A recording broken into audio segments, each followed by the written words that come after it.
지난주에 일청년부가 특성하지 않았습니까? 기도회 마치고 나서 이청년부의 신동훈 형제가 저한테 와서 왜 일청년부는 연습을 안 해요? 라고 묻더라고요. 그 말 듣고 엄청 기분이 나빴습니다. 왜냐하면 엄청 열심히 연습한 거거든요. 주일날 모여가지고 같이 남자, 여자 파트 부분도 나누고 화음도 연습하고 또 주중에 전체 카톡에다가 이제 음원과 악보를 올리고 또 당일에 우리 회장님께서 악보에다가 또 혹 실수할까봐 남자 부분, 여자 부분 딱 표시해가지고 열심히 준비해서 앞에 섰는데 안 되는 거 어떡합니까?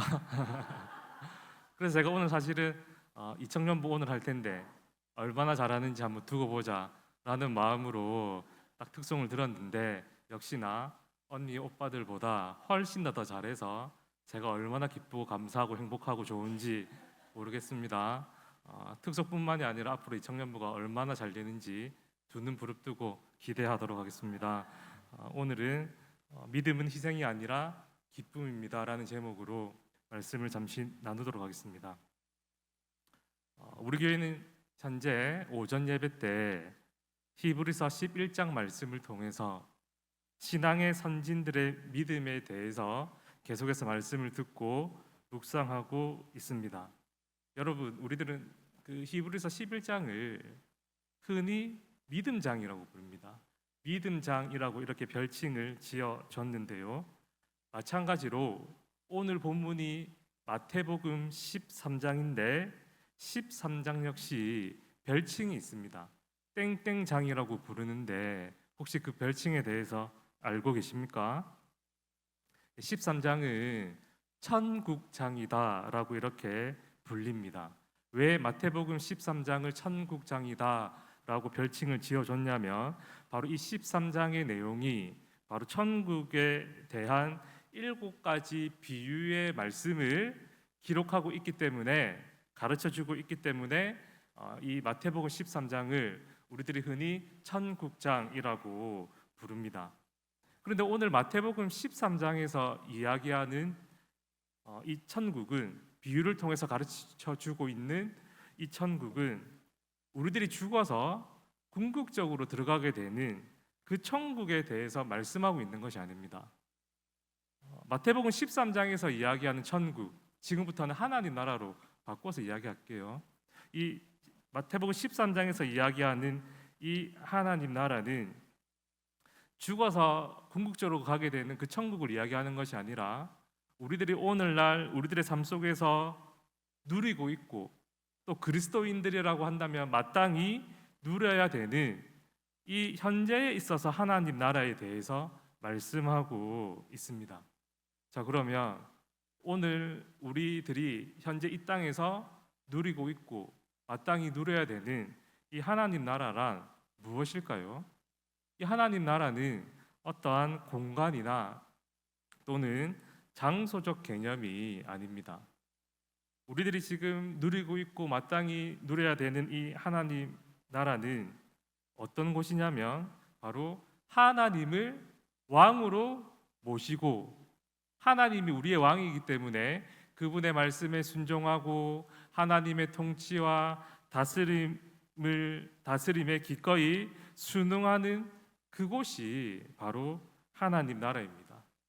그러므로 우리들이 세상 한가운데 있더라도 세상 한 복판에 서 있다라고 하더라도 그곳에서 우리들이 하나님을 왕으로 모시고 그 하나님 말씀에 순종하고 그분의 통치에 기꺼이 즐거움으로 순종한다라고 한다면 그곳이 바로 하나님 나라입니다. 마태복음 13장은 방금 말씀드린 이러한 하나님 나라가 무엇인지를 7가지의 비유를 통해서 다각도로 우리들에게 가르쳐주고 있습니다. 그 가운데 오늘 본문은 5번째와 6번째 비유로 하나님 나라 중에서도 특별히 하나님 나라 백성의 정체성은 무엇이고 그리고 그 정체성을 구현해내는 하나님 나라 백성의 삶이 무엇인지를 교훈하고 있습니다. 그래서 한번 이 시간 이 5번째, 6번째 비유를 통해서 첫 번째는 하나님 나라 백성의 정체성이 무엇인지 한번 살펴보고 그리고 하나님 나라 백성의 정체성을 가지고 있는 그 그리스도의 삶은 어떠해야 되는지를 지금부터 하나씩 살펴보도록 하겠습니다. 첫 번째입니다. 하나님 나라 백성의 정체성은 무엇일까요? 그것은 바로 하나님 나라를 그 무엇과도 바꿀 수 없는 최고의 가치로 여기는 것입니다. 즉 하나님 나라 백성의 정체성은 하나님 나라를 최고의 가치로 두는 것, 이것이 바로 여기는 것, 이것이 바로 하나님 나라 백성의 정체성입니다. 우리 44절부터 46절 우리 한 번 더 처음부터 다 같이 합독하도록 하겠습니다. 시작. 천국은 마치 밭에 감추인 보화와 같으니 사람이 이를 발견한 후 숨겨두고 기뻐하며 돌아가서 자기의 소유를 다 팔아 그 밭을 사느니라. 또 천국은 마치 좋은 진주를 구하는 장사와 같으니 그 가서 자기의 소유를 다 팔아 그 진주를 사느니라. 아멘. 먼저 44절을 보시면 천국은 마치 밭에 숨겨진 보화와 같은데 어떤 사람이 그 보화를 발견하여 기뻐하며 돌아가서 자신의 재산을 전부 다 팔아 그 보화가 있는 밭을 샀다라고 하는 비유의 이야기입니다. 그리고 45절부터 46절은 진주 비유인데요. 이 사람도 마찬가지입니다. 어마어마하게 비싸고 값진 진주를 발견했고 지금 이 진주를 사지 못하면 다른 사람이 먼저 사러 갈까봐 급히 집으로 돌아가 전 재산을 팔아 그 값비싼 진주를 사는 이야기입니다. 진주를 살 정도면 그 사람도 어느 정도 재산이 있었습니다. 그럼에도 불구하고 자신의 모든 재산을 팔아서 이 진주를 샀다라고 하는 이야기가 진주 비유입니다. 여러분 이 두 비유는 우리들에게 어떠한 교훈을 주고 있냐면 마치 하나님 나라는 밭에 숨겨진 보화와 그리고 값비싼 진주같이 자기의 모든 소유를 팔아서 소유할 만큼 아주 큰 가치를 가지고 있다라는 사실을 우리들에게 교훈하고 있습니다. 무엇이 이 세상에 있는 모든 가치보다 첫 번째로 뛰어나다고요? 하나님 나라가 그렇다라고 하는 것입니다. 그러므로 하나님 나라의 백성의 정체성은 무엇이냐면 바로 하나님 나라가 세상에 있는 그 무엇보다 비교도 할 수 없을 만큼 나 자신을 모두 내어 드릴 만큼 훨씬 더 소중하고 가치가 있음을 깨닫고 고백하는 것, 이것이 바로 하나님 나라 백성의 정체성입니다. 자, 그러면 두 번째로 하나님 나라 백성의 정체성을 구현해내는 삶은 무엇일까요? 이 질문을 다시 한번 이야기하면 이렇습니다. 하나님 나라의 백성의 정체성은 하나님 나라를 최고의 가치로 여긴다라고 말씀드리지 않았습니까? 그렇다라고 한다면 하나님 나라를 최고의 가치로 두는 사람이 하나님 나라 백성이라고 한다면 그 하나님 나라의 백성의 마땅한 삶은 무엇이냐고요? 어떠한 삶을 통해서 나는 하나님 나라를 첫 번째 우선순위, 첫 번째 가치에 두고 있다라는 삶을 살 수 있을까요? 라고 하는 질문입니다. 그 삶이 무엇이냐면 우리 한번 따라하도록 하겠습니다. 자기 부정의 삶입니다. 여러분 우리들이 읽었던 44절과 46절의 말씀을 보시면 밭에 숨겨진 보화와 그리고 값비싼 이 진주를 사기 위해서 이것을 발견한 두 사람이 공통적으로 한 것이 무엇이냐면 자신이 가지고 있는 모든 재산을 소유를 다 팔았습니다. 그래서 자신의 소유를 다 팔므로 밭에 숨겨진 보화와 그리고 값비싼 진주의 가치를 그들의 삶을 통해서 그들이 증명한 것입니다. 자, 그렇다라고 한다면 우리는 하나님 나라를 최고의 가치로 두는 하나님의 백성 아닙니까? 그렇다라고 한다면 이 하나님 나라의 백성의 정체성을 구현하기 위해서 나는 하나님 나라를 최고의 가치로 여기며 살아가고 있습니다 라는 이 삶을 증명하기 위해서 어떻게 해야 되겠습니까? 밭에 숨겨진 보화를 발견한 사람처럼, 그리고 값비싼 진주를 발견한 사람처럼 우리들이 역시 하나님 나라를 위해서 우리들이 가지고 있는 재산을 다 팔아서 헌금으로 드려야 될까요? 아니면 적금을 해약해서 가난한 이웃들에게 다 나누어 줘야 될까요? 그것이 하나님 나라 백성의 정체성의 삶을 구현하는 삶일까요? 여러분, 제가 서두에서 마태복음 13장에 나오는 이 천국은 우리들이 죽어서 궁극적으로 가게 되는 그 하늘 나라가 아니라 바로 이 땅에서 우리들이 현재도 누리고 앞으로도 누려야 되는 곳이라고 말씀드렸습니다. 그리고 그곳인 하나님 나라는 어떠한 곳이냐면 바로 하나님을 왕으로 모시고 하나님의 말씀에 순종하고 그분의 통치와 그분의 다스림을 온전히 기뻐하는 곳이 하나님 나라라고 말씀드렸습니다. 그러므로 하나님 나라의 백성의 정체성을 구현하는 삶은, 즉 하나님 나라를 최고의 가치로 두며 살아가는 하나님 나라 백성의 삶은 내가 가진 소유를 실제로 다 내어놓는 것이 아니라 우리들의 삶 가운데 세상의 첫 번째 가치와 우선순위대로 살아가는 것이 아니라 오직 자기 십자가를 지고 온전히 하나님을 따르는 자기 부정입니다. 이것이 바로 밭에 숨겨진 보물을 얻기 위해서, 그리고 값비싼 진주를 사기 위해서 전 재산을 팔았던 것과 같은 의미입니다.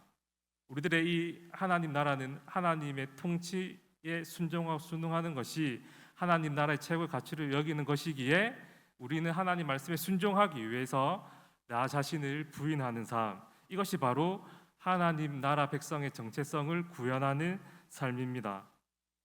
우리는 이 세상에 두 발을 붙이고 살아가지 않습니까? 이 세상 한가운데 살아가지만 그럼에도 불구하고 우리는 하나님 나라의 백성으로서 하나님 나라를 최고의 가치를 두고 살아가는 사람들입니다. 이유는 뭘까요? 무엇이 우리를 그렇게 세상 한가운데 살아가지만 세상을 거슬러서 그렇게 살아가게 할까요? 그것은 바로 하나님 나라에만 참된 구원이 있고 진짜 기쁨이 있고 세상이 흉내낼 수 없는 평안과 안식이 있기 때문입니다. 그런데 이러한 하나님 나라를 통해서 참된 기쁨과 구원을 경험하기 위해서는 세상이 첫 번째 우선순위로 두는, 또 첫 번째 가치를 두는 돈이나 명예, 또는 내가 높아지고자 하고 인정받고자 하는 것으로서 이 하나님 나라가 세워지는 것이 아닙니다. 우리들에게 참 구원과 기쁨과 안식과 평안을 주는 이 하나님 나라는 세상의 가치와 우선순위와 정반대로 오히려 예수님과 같이 낮아지고 섬기고 오래 참고 서로 사랑하고 내 목숨을 내어줄 때 하나님 나라는 든든히 세워지고, 그렇게 든든히 세워진 하나님 나라를 통해서 구원과 참 기쁨과 평안과 안식이 흘러넘치는 것입니다.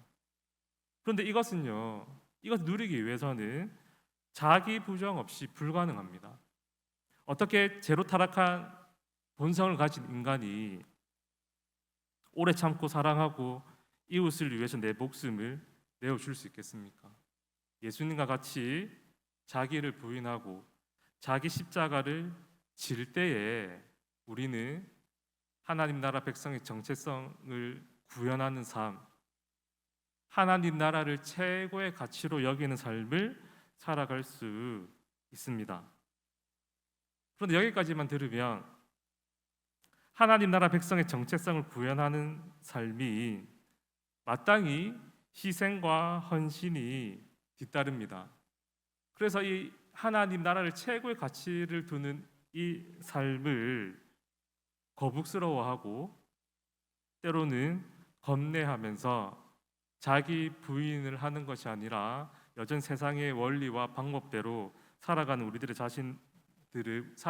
자신을 발견할 때가 많이 있습니다. 그런데 오늘 44절에 보시면 밭에 숨겨진 보화를 사기 위해서 그것을 발견한 사람이 자신의 소유를 파는데 어떻게 파냐면 기뻐하면서 판다라고 이렇게 말씀하고 있습니다. 자기의 모든 소유를 팔면서도 왜 그가 기쁨으로 자기의 소유를 팔 수가 있었을까요?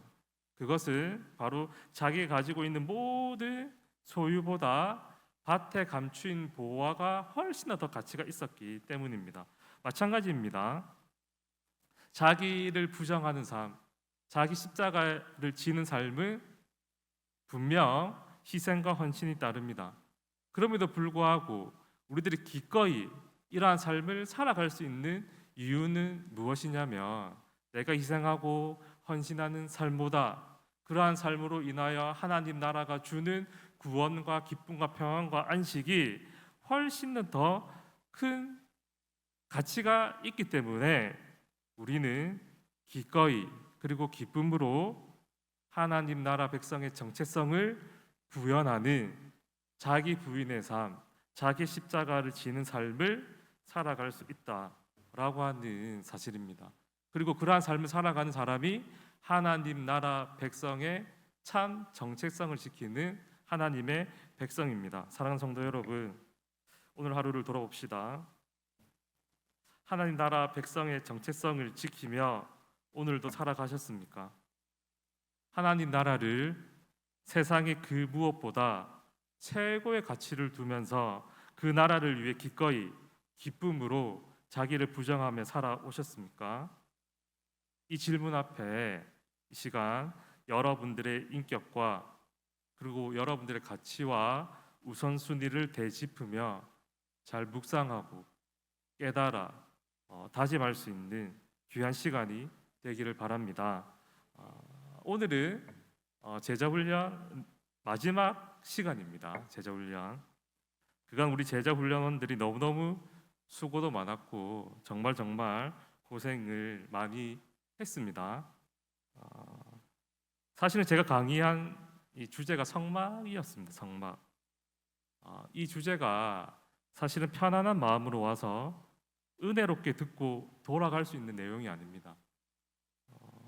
강의를 집중해서 온 신경을 써서 들어야 되고 또 강의를 들으면서 이 출애굽기 본문을 읽고 또 읽고 여러 번 읽고 생각하고 고민하고 또 그리고 마지막으로 시각 자료들을 총동원해야지만 그제서야 이 본문이 무엇을 이야기하는지 알 수 있었습니다. 이 훈련을 오전반과 오후반, 저녁반 이렇게 나눠서 2번을 했습니다. 여러분 오전반은 새벽에 일찍 일어나서 남편 출근시키고 자녀들 학교 보내고 난 다음에 이제 좀 한숨 돌리며 쉬는 그 시간에 강의를 했습니다. 훈련을 했습니다. 이런 말 하면 다음 제자 훈련 때 제 반에 아무도 신청을 안 할까 봐 좀 걱정이 되지만 그 쉬는 시간에 우리들이 모여서 했음에도 불구하고 우리 5분이 같이 했거든. 훈련을 받았거든요. 그 쉬는 시간에 같이 훈련을 받았음에도 불구하고 12시 이후에 마친 적이 12시 이전에 마친 적보다 더 많았어요, 사실은. 그럼에도 불구하고 그 5분 가운데 4분이 한 번도 결석을 안 했거든요. 그래서 대단히 감사하게 생각하고 있습니다. 여러분 저녁반은 우리 1청년부 중심으로 그 9분이 같이 함께 훈련을 받았습니다. 9분 모두 직장 생활을 하시는 분들입니다. 한마디로 직장 생활 마치고 잠깐 집에서 씻고 밥 먹고 또는 직장 마치고 바로 교회에 와서 수요 기도회 같이 드리고 집으로 돌아가지 못하고 늦은 시간 함께 훈련을 받았던 분들입니다. 어떤 날은 저녁 강의할 때 제가 현타가 와가지고 몇 분을 보니까 너무 피곤하게 보이더라고요. 너무 힘들어 보이더라고요. 차라리 집에 갔으면 좋겠다. 제 마음 좀 편하게. 그 정도로 그 무거운 눈꺼풀을 이렇게 견디면서 같이 훈련을 받았습니다. 사실 이 제자 훈련이 어떤 법적인 구속력을 가지고 제가 여러분들에게 제안할 수 있는 것들이 아니지 않습니까? 그럼에도 불구하고 그 오전 시간, 그 저녁 시간 그렇게 사서 고생하는 이유가 무엇입니까? 하나님 나라를 최고의 가치로 두기 때문 아닙니까? 자기 신과 편안함, 자기 시간을 부인하며 참된 구원과 기쁨, 평안, 안식은 오직 하나님 나라를 통해서만 고백하고 누릴 수 있기에 말씀 앞에 자신들을 세운 것 아닙니까? 이것이 진정한 하나님 나라 백성의 정체성을 구현하는 삶입니다. 말씀을 정리하겠습니다. 하나님 나라 백성의 정체성은 하나님 나라를 최고의 가치로 여기는 것입니다. 그리고 우리는 이러한 정체성을 구현하는 삶을 살아가기 위해 자기를 부인하고 자기 십자가를 지는 삶을 살아야 합니다. 왜냐하면 이 세상이 아니라 오직 하나님 나라만이 우리들에게 참 구원, 참 기쁨, 참 평안, 참 안식을 허락하고 있기 때문입니다. 이 사실을 기억하시고 하나님 나라 백성의 정체성을 구현하는 삶을 살아가는 우리의 가정과 교회가 되기를 간절히 바랍니다. 우리 시간